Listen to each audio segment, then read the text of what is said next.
Welcome to Books in the Freezer, a podcast dedicated to the deliciously disturbing world of horror fiction. I'm your host, Stephanie, and I am here with returning guests, Erin Adams and Rachel Harrison, to talk about the adult summer scares picks this year. So, welcome to the show. Hello, hello. Thank you for having me. Hello. Yay. I am always so excited to see what books they pick for summer scares because I really do feel like they do such a good job of getting a good range of themes and just picking really good titles. So I was very excited to see the adult titles this year. Hey, thank you. Me too. I was excited for myself, but also I'm such huge I was like, good for me.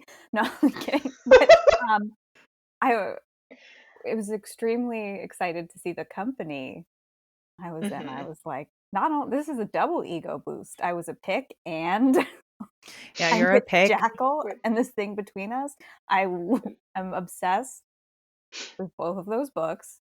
And yeah, so this has been a great time for me. Yeah, Yeah.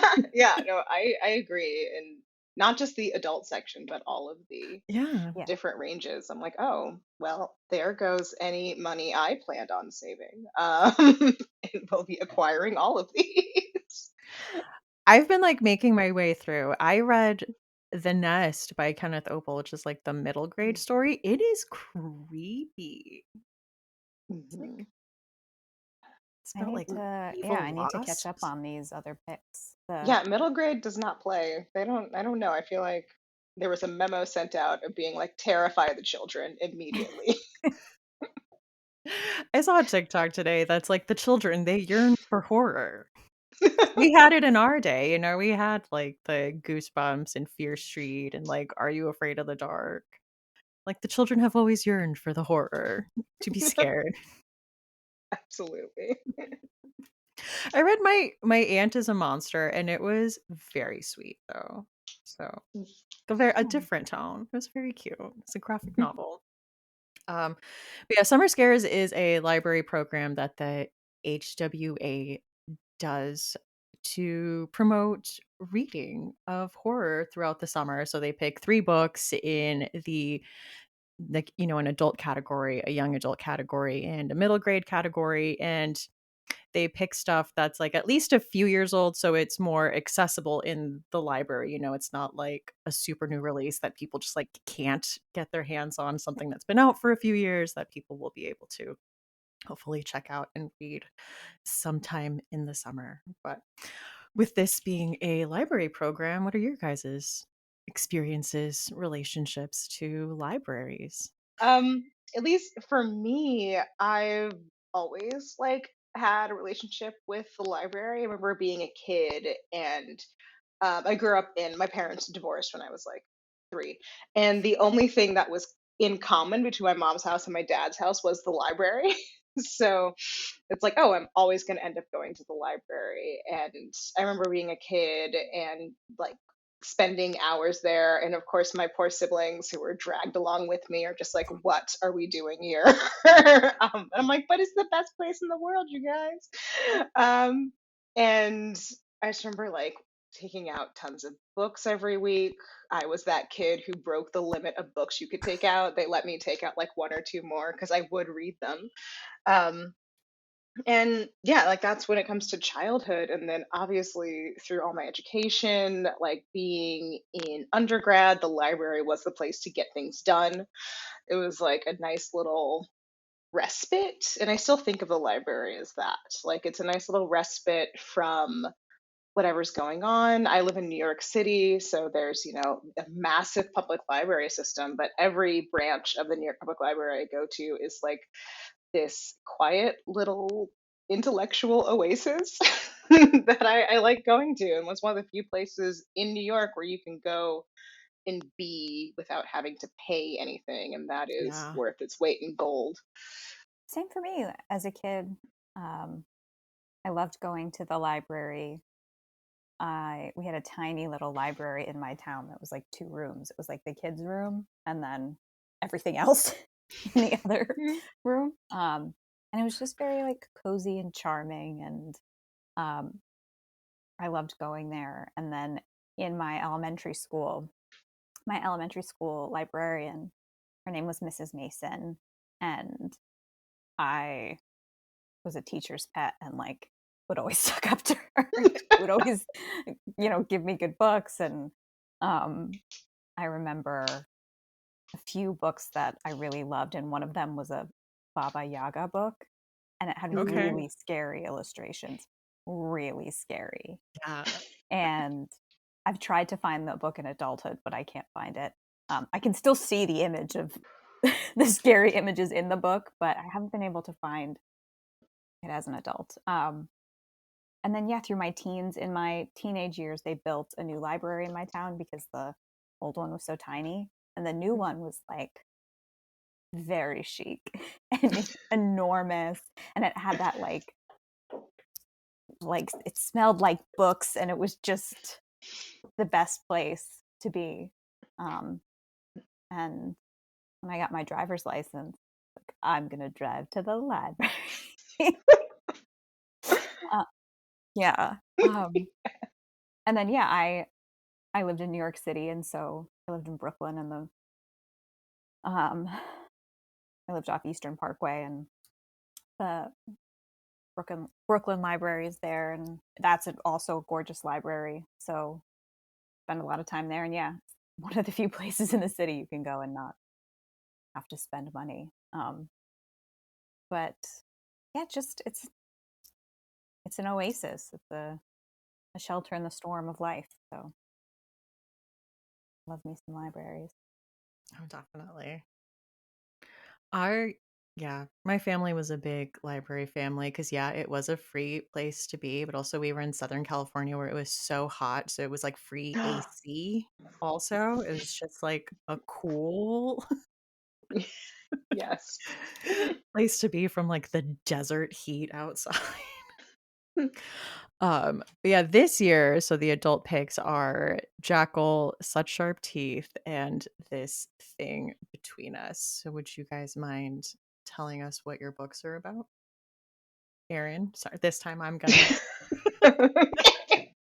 It's just my constant effort of trying to be polite. It's like Same. the fight is real. All right. So Jackal follows a young black woman named Liz, who, after many, many years away from her hometown, finally decides to return for her best friend's wedding. At that wedding, her best friend's young daughter vanishes during the reception.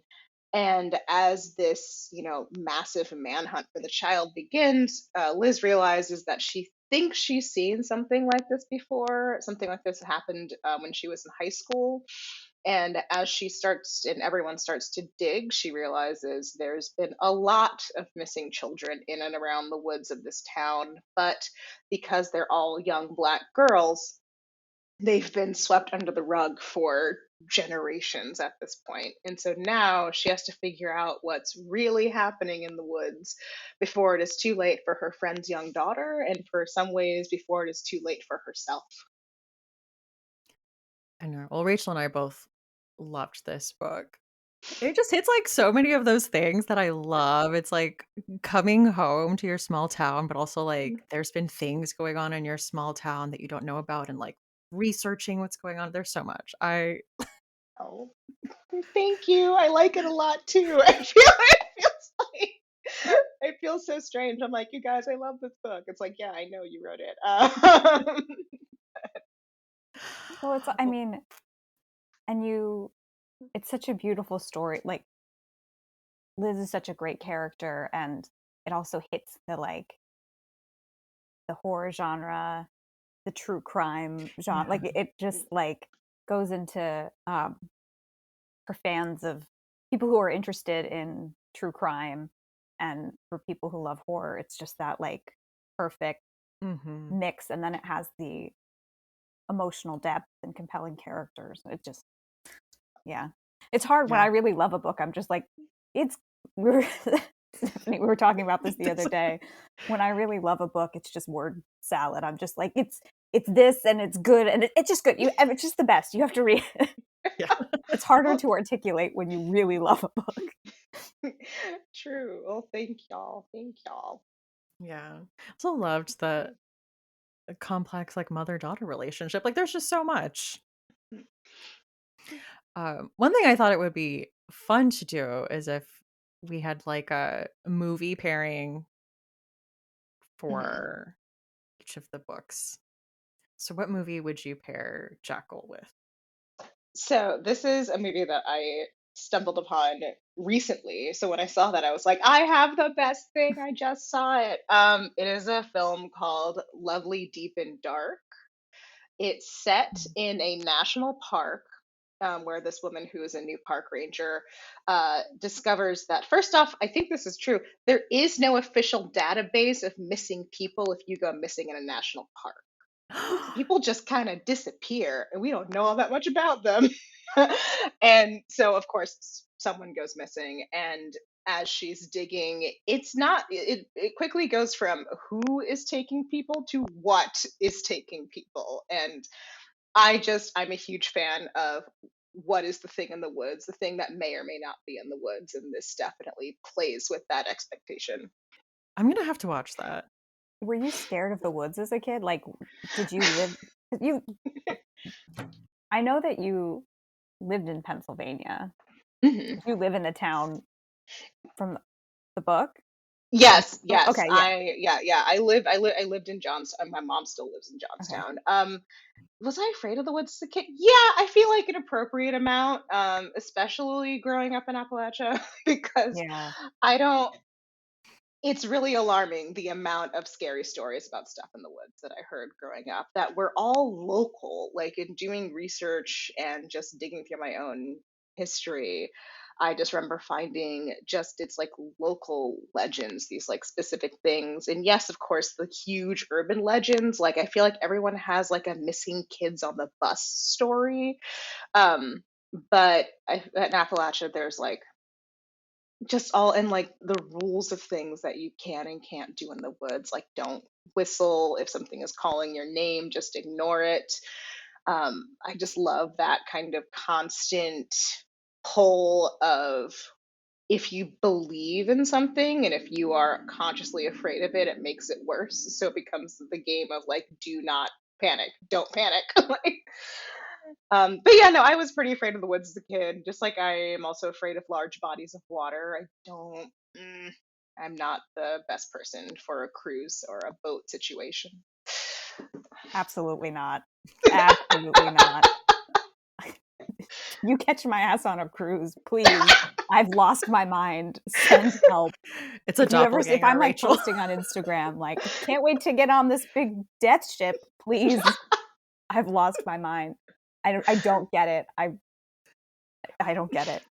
But also there's the flood, like the Yeah. famous flood. So I I would think that also I love like please understand what I was about to be like I love real life disaster, which makes me sound like a terrible person, but I just am so fascinated with like these terrible things that have happened. I'm not making it better for No, myself, no, no. but like the story is so devastating and interesting that like real life tragedy that you weave into the I mean it's part of the fabric of the place and Mhm. Mhm. it becomes part of the book.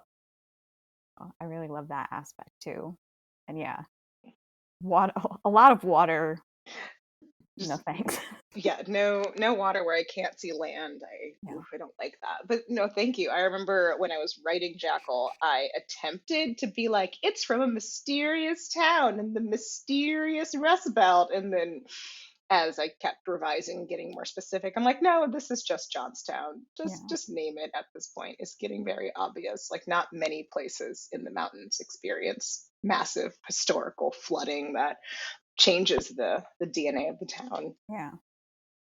Have you heard feedback about how the book's been taken in Johnstown? Like, have you done like events there? I've done two events there, and so far people like it. People are they're here for it. They're here for the honesty in which I Mhm. portray Johnstown. And like that's the biggest response I've gotten is like, thank you for getting it right. Because I remember when I was again working on Jackal, it was again, I love this TV show. It's a lovely TV show.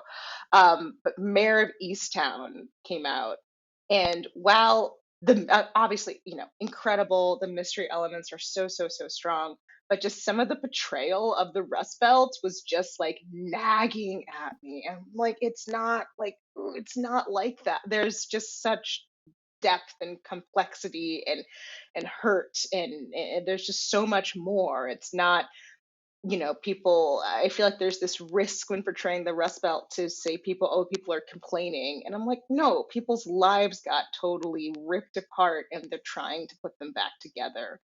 And yeah, so when it came to portraying Johnstown, I really leaned into that and leaned into what my experience of that place is.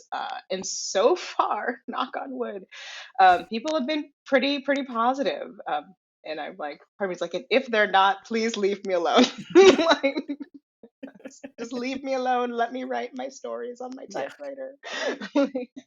Well, it's a feat to be able to weave in that the complex nuanced portrayal of the place that you do Yeah. in a story that's kind of but not really about the place.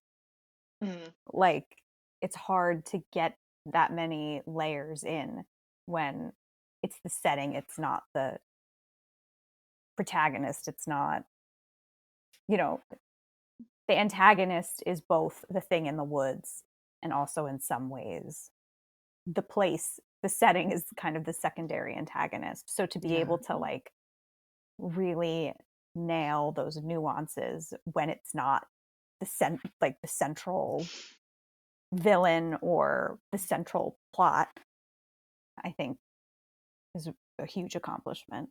And I this is your debut novel, right? Yeah. Bananas. That is Thank you. bananas. I'm just thank you all. I don't know. I just no, I do know. I had an idea and I worked really, really, Yeah. really hard. And it's like, no, like thank you. And all that means so much because that's like what I set out to do, like to attempt to answer this unanswerable question and to try and put all the elements together. Like there are, multiple antagonists, there's multiple protagonists, like there's a lot Mhm. of forces at work. And yeah, to get to a place to attempt to answer an unanswerable question and kind of like pull it all apart for once and see the different elements and how they work together. I mean, for me, I understand that, some people find that a little unsatisfying, but for me, I love that stuff. I love just immersing myself in something and seeing all the pieces and know that sometimes they're not all going to come back together in a nice neat little bow because that's not the type of story it is, like that's not the type of place it is. Like even looking at, I also think what helps is that the Johnstown of that novel of Jackal is like already a museum piece. Like it's not the town I grew up in is not the town that I go home and visit. Like it's already changed so much and it's even changed since the book came out. Like it's like everything, it's changing, it's moving, it's evolving, it's growing, and that's really exciting. You brought up Mayor of Easttown, which now like all I can hear is the accents. This is Oh God. complete like Where was it I want supposed to to be go set? home. It's Like outside of above. Philadelphia, I believe. Yeah, it's Okay. yeah. Which Um is similar but different. Like the proximity to a city just makes that whole place a yeah. little different. But yeah, no, that accent was oof. That was rough. That was rough. I do appreciate the Wawa references in that show, though. As Yes. being from a Jersey girl. But Jackal has a very like first season of True Detective, most recent Oh, season of True Detective feel. Where it's like there's like the little bit of the uncanny, but it's also like based in Yeah. reality. And now I really want a True Detective Jackal, any adaptation of Jackal, but like it's got those like I really want to see the movie. The movie you said is called that you were your movie comp oh, Jackal, lovely, deep and dark. Lovely Deep and Dark. I also feel like the but like reading Jackal definitely has those feel like people haven't read Jackal yet. First of all, what are you doing with your life? Second of all, like if you like the True Detective, the most Mhm. recent season, Night Country, and then the first season, I feel like Yeah. Jackal has definitely has the vibe. Oh my God, thank you, because those are my favorite seasons of True Detective. Someone pitch it to Isita Lopez. Get it Yeah, to her. I right. know. I'm like, please, I will airmail you this book anywhere you are in the world. One of the other adult summer scares picks is Such Sharp Teeth. So, Rachel, can you tell us about that? Sure. Um, so also a going home to your hometown story, a little bit different. Such Sharp Teeth is about Rory Morris, who is a successful, independent 20 something Manhattanite who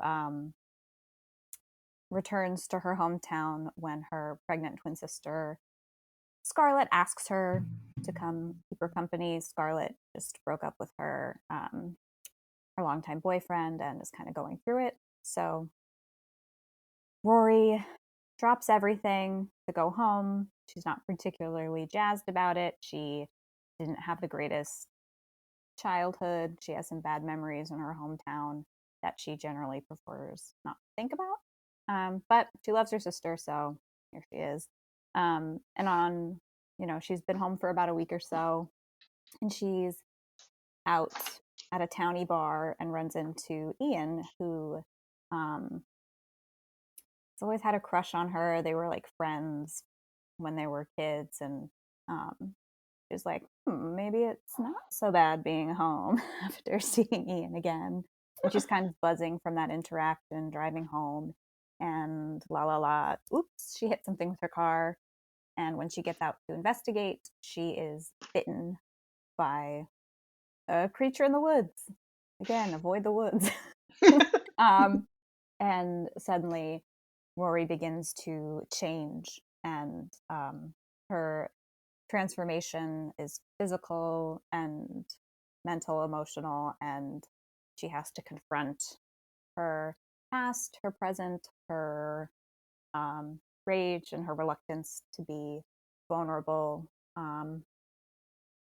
And yeah, says it on the cover. It's a werewolf novel, so it's not a spoiler to say that. Yeah, Yeah. there's some wolfiness. I loved this book. Mhm. I loved the like going home and seeing like the friends from home. I loved her, relationship with her twin sister that's layered and complicated, and they're kind of like helping each other kind of like with their self-sabotaging ways, and like the relationship with the mother and the body horror in this. It felt so realistic. Mhm. Like, I don't know. I think that the first like I don't know if it's the transformation scene or like the coming down from it, but just like the A lot of barf. rug. A lot of barf. I don't know. I love when women get gross. Like, Yeah. I just love it. So much about being a woman is gross. That's Um, yeah, that's yeah. what inspired me to write the book. It's just Yeah. like, oh, bodies. These Like, things are so we're like trapped in these disgusting meat suits that don't abide. And Yeah. It just never um ends either. Like, no no, matter what stage of yes. life we're in, it never ends. It's no, and always there's just fun new something new. surprises Yeah. that they don't tell you about. Yes, I was thinking about this in reading it because I'm trying to be like, how do I say this without saying anything too personal? But it's like about how they say there's like a second puberty that happens, like your body changes yet again, but nobody warns you about it. Just weird things start happening, and I definitely like had flashes of that. Reading this book, I'm like, oh my God, this is it. This is what everyone's not warning me about, lurking But yeah, in the and near I future. they we get a talking to about puberty, and then as people with uteruses, they tell us about menopause and things but Mm. like I am 34 and all of my friends are going through some like some of my friends are having babies, and so they're talking to me about that stuff. And then for me, like my hormones and menstruation and all this stuff have gotten like every month I have horrific cramps. And I'm like, Mm. what is, I never had this when I was younger. Yeah. What is Mhm. this? Just debilitating. And nobody warned me. And part of the reason why I started to think about this book was I was com- bitching about this stuff in my head. And I was like thinking about the cyclical nature of it. Like once a month, Mhm. I'm turned into somebody like who I don't recognize physically and emotionally, Mhm. and I have little control over it. And I was like, how come there's not more lady werewolf fiction? Yeah. And it exists, it's out there, but I wanted to write a book and channel all of my frustrations into a book that hopefully people could read and relate to. And then when I started writing it, it became about more than just like I found so many different parallels between womanhood and lycanthropy and just being like you said, like being allowed to be gross. It was so cathartic for Mhm. me, those transformation scenes where she's hairy and disgusting and then also powerful and like Yeah. I just Mhm. like want to go at a turkey leg like, and, like just like I like who among us has not wanted to take a rotisserie chicken home and just alone just all right, Park maybe my I'm car showing my somewhere. ass Just here being I like, know, who just among us has not wanted to down a rotisserie chicken alone? And you guys are like, you're alone on that one, girl. But I just like this like ability to be like, I'm hairy and I don't care and like I don't smell good and like all of these things that it was so cathartic to just have a character who was able to kind of do those things and be those yeah. things and have to accept it and have it be okay and have mhm. that not be the hardest part of her journey because Yeah. Mhm. you know Rory comes more easily comes to terms with like having beef jerky in her nightstand than she does with having to be emotionally vulnerable. Yeah. So Yeah. um from where it started to that, this is I've never had a better experience drafting a book. Like this was the most fun I've ever had writing, and I don't think I will ever like I don't know if I'll ever be able to recapture how fun it was because it was just I tapped into something that was so cathartic. Did I I just mean, but ramble about for like 15 minutes? Sorry, I got on one. no, but you can tell that you had fun writing the book Mhm. because, like, I had fun reading it. Yeah. There's something contagious about that, even when we're going through the more violent and quote unquote gross parts. And I use gross as a sweeping Yeah. gesture because I find, like, I sometimes find vulnerability gross. I find, awkward relationships gross, and I just love how you don't shy away from any of that stuff. And that you ask us to relate.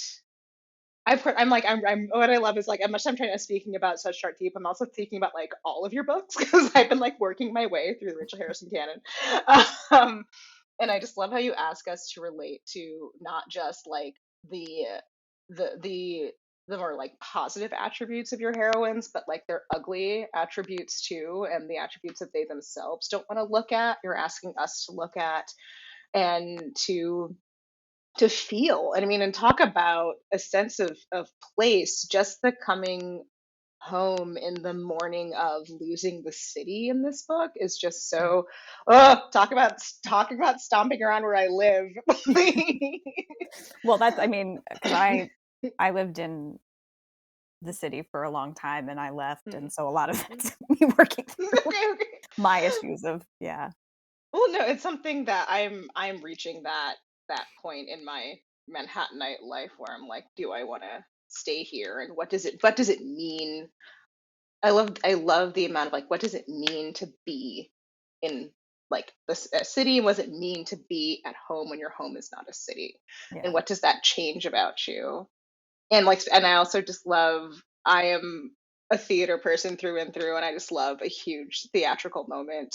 Like, I love the werewolf, and I love using whereism. I don't know what the actual term is, lichenism, um, Lycanthropy, right? lycanthropy, to speak about, changes of the self, changes that are oh god, now I know how you feel, where I'm like, how do I not word vomit?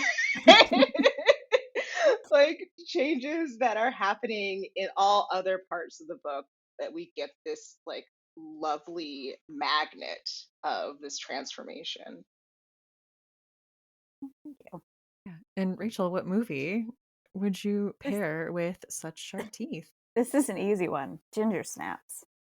I Ah, love ginger snaps, I and do too. I think ginger snaps is like, for me, ginger snaps is about puberty. It's about mm, teenage being a teenage girl. And this book is about being like being a woman, and how do yeah. you like transitioning into your late 20s and adulthood. And um so but yeah, I love ginger snaps. Ginger snaps is so fun, Hmm. and it really holds up. I watched it. um I did an event at a local movie theater here, called the Little Theater in Rochester. It's a great, if you're ever in Western New York. But they did a screening, and I hadn't watched it without like my cell phone, or like without distractions, in a really long time. I feel like I'd watched it on my laptop before. Like, it was the Hmm.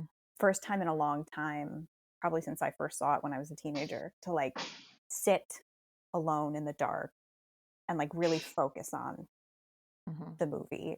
And it's just such like, it's just really good. And like, obviously it's from, I think, 2000, 2001. Yeah, So Hmm. around there. some Yeah. aspects you would think would be a little bit cheesy, but it it doesn't feel, it's not a big budget movie, but it just feels very emotionally resonant, even though it is a little campy at some parts. But I obviously love a little camp. So There's yeah. nothing wrong with some camp. Yeah. Yeah. It's also a sister story.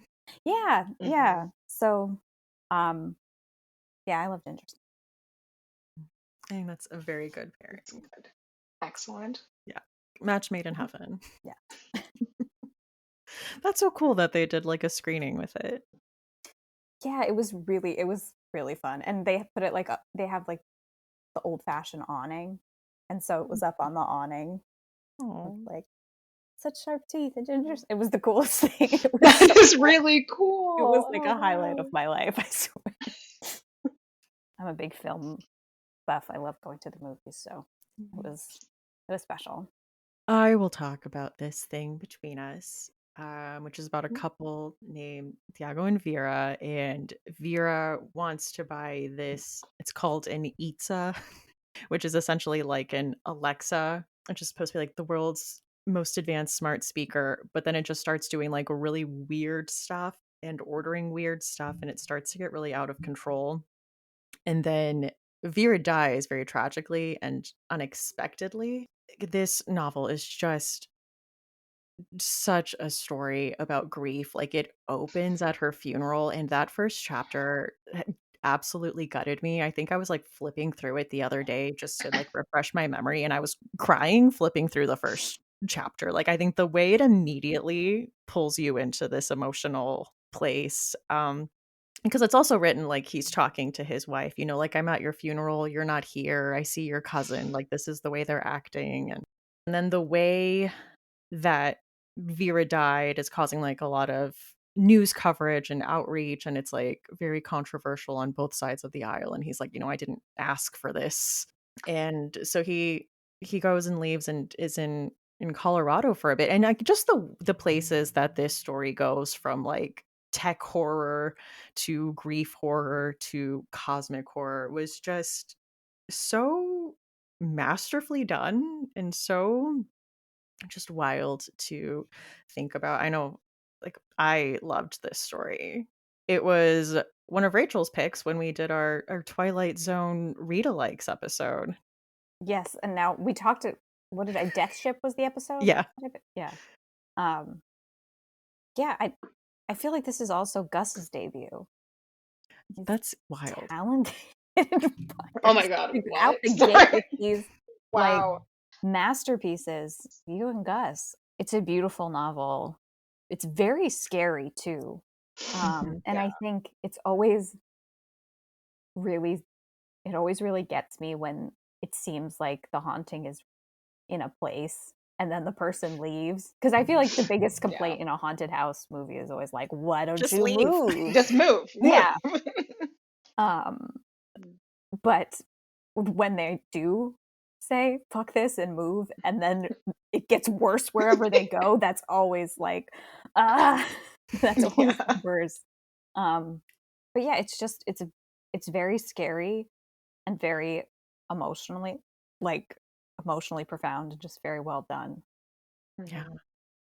I have like you brought up that like all the how the turns, like each of the turns was somehow surprising but inevitable. Oh Like I found myself being surprised. I'm like, oh my god, but then I'm like, well, no, obviously, of course, and just kept going. And yeah, the grief was a little rough for me, but I don't know. Some part of me kind of likes, like I said, I like gross stuff. I like just covering myself in a big blanket of grief in a story like this. I don't know. Like, I feel like I'm trying to think, I read it a little bit ago. I feel like I read it in like 3 days. Like, it was something that I just couldn't, like, I needed. I needed the end. I needed the whole story to be in my head as quickly as possible. I know that. See, this is when I sound ridiculous. no, I and it's hard to like sit in a story like this for a long time. It's like you Mhm. need to kind of it's almost like being now I'm gonna sound maybe this is ridiculous, but like when you're in a museum and you're looking at a beautiful painting or a painting that really like grabs you, like you have to kind of stand there and look at it until you feel the range of emotions before you can move on. I feel Yeah. like this Mhm. book is kind of like that, where it's very intense. What's the painting of the Titan eating his children? Oh You know what I yeah, mean? the Like, is Goya, I think, and it's like yeah, the artist is Goya. I forget what it's called. I know that Yeah, image. I Yeah. can picture it, but some yeah. guy eating his kids or something like that's the official name of the Goya was like some guy Museums eating his everywhere, kids. like, they're Um, they're changing you it know right when now. you're looking at that, like I feel like everybody knows what the painting is. When you're looking at it, you're like, oh, but it's also very beautiful and Yeah. captivating, and like Mhm. Yeah. you have to. Anytime I feel like sometimes it'll come up on social media. Anytime you see it, you have to stare at it Yeah. because there's Mhm. something about it that stirs this emotional response. I feel Yeah. like this thing between us is kind of like that, where you're like, I have to, I have to feel everything that I'm feeling and Mhm. I Mhm. before I can move on with my life and do Before something I else. Like can you like have to keep sit going. and read it. Yeah. It's not a Yeah. book that you can be like, oh, like I'll pick this up later. I'm gonna watch an episode of whatever and come back to it. No, you Mhm. have to sit there and finish Yeah. it in a couple Yeah. of days and consume it and then close it, stare at a wall for like half an hour and then move on with your life. You know what I mean? Yes, or do it. What is it? I take stress showers, like a shower. Oh yeah.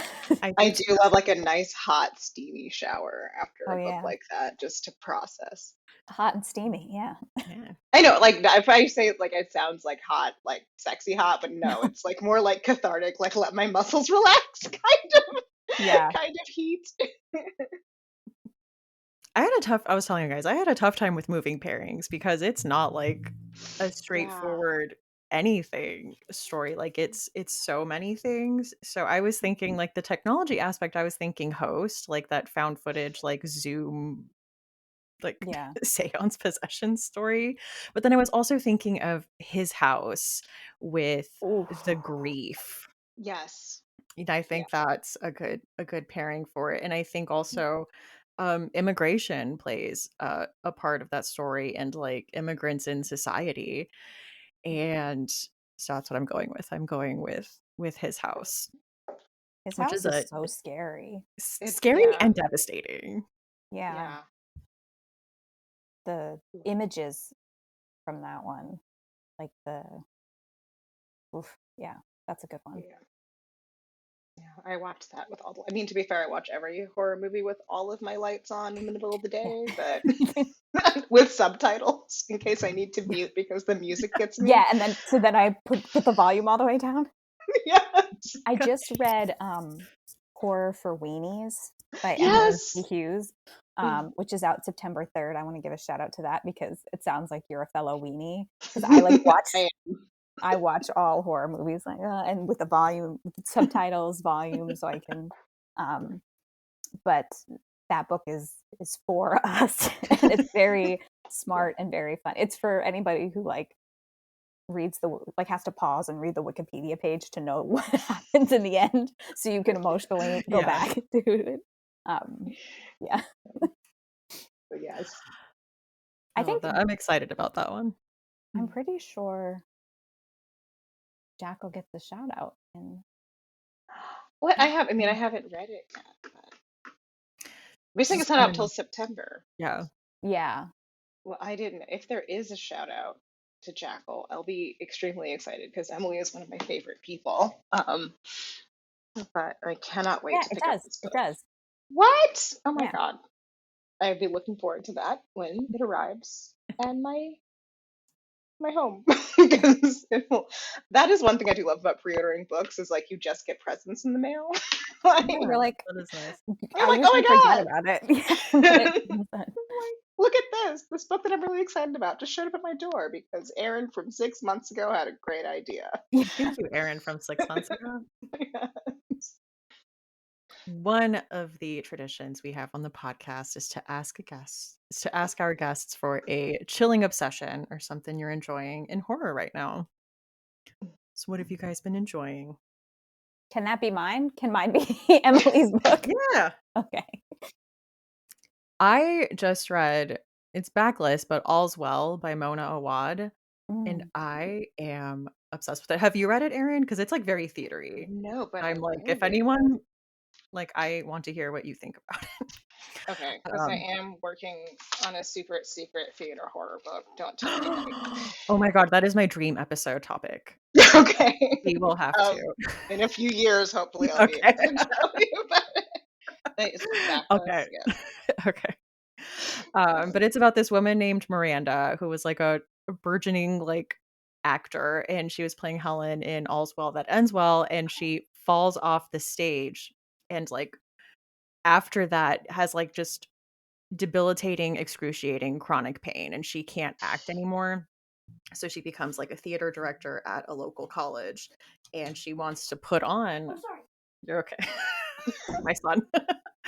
She wants to put on a production of All's Well That Ends Well, but the students don't. So they're like, this one like nepo baby girl is like leading a mutiny to put on Macbeth instead, and it's like her whole life is just falling apart, and she's so frustrated until she goes to like a bar and meets like, you know, three kind of magical mysterious benefactors who promise that like they can help her get her play on, and that like, you know, revenge will come on people who like wronged her. And like suddenly her life starts getting better, like she's not in pain anymore. And if you've read Mona Awad, she's like surreal, like it gets very like lynchy and weird, and it is so fun. There's so much like rage in this story from like a chronic pain perspective of like a woman going to like several doctors and just not being believed, like pain not being taken seriously. Everyone kind of telling her like, "Oh, you know, like pain's actually just in your head and you need to just like get over it and like just think about things differently or like meditate." And it's just like this simmering rage underneath, and like as like everything starts going her way, just like her character arc is wild, like very kind of like Black Swan-esque. Ooh, I love it. Ooh, I'm gonna grab that. Absolutely. Okay, I have it. My chilling obsession has been imposters or cha- or like changelings. Yeah.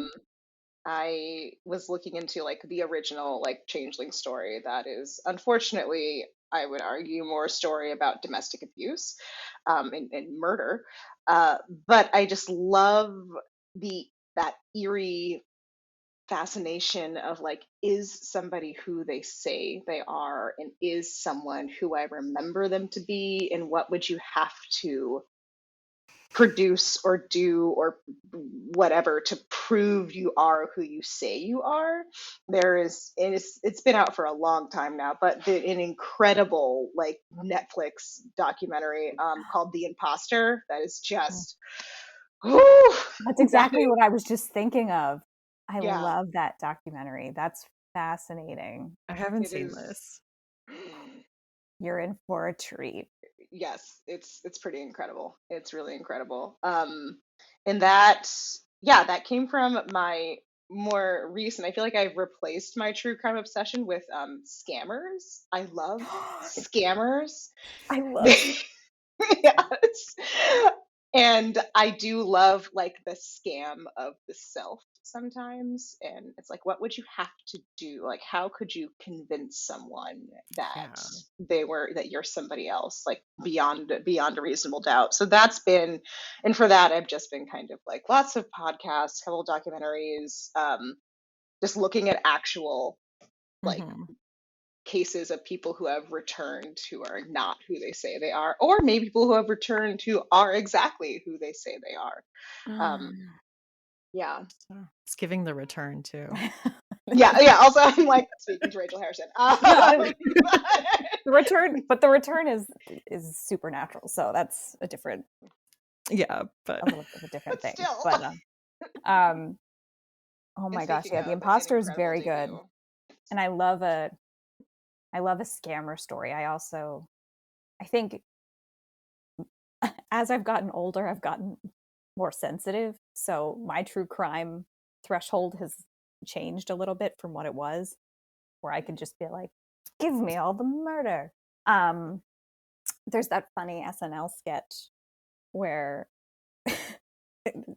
Joe Jonas is in it. Do you know what I'm talking? They make a song about Oh I'm yes, gonna I watch a have murder seen that. show.